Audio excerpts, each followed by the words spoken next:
In this video, I'm going to show you how to add pie chart in Notion. Let's get started.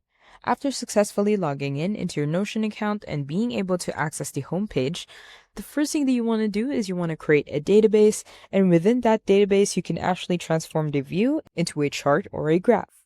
And to do that, you want to go to the left-hand side where you will find your navigation menu, and then you want to head over to private or team spaces and just select the specific page in which has the database.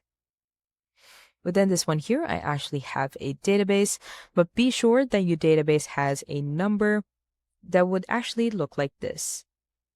Now, it actually depends what type of number you have or what type of properties you did add within the number itself.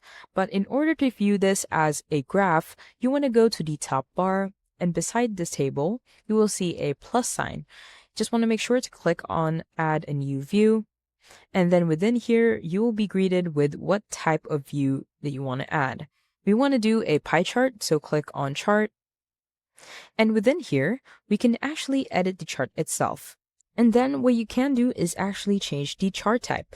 There are 4 chart types that are available in Notion. You have a vertical bar, horizontal bar, a line, as well as a donut. A donut is considered as the pie chart. Now, in here, you can actually change a lot of things as well as the data that is shown. Let's say I want to show the months instead of the expenses. I can also do number, and we can add what each slice represents. Let's say month, could do expenses, and within the expenses, we could do the median, the average. It actually depends on what type of database that you want to view, but this is just how you can create it into a pie chart. And that's about it.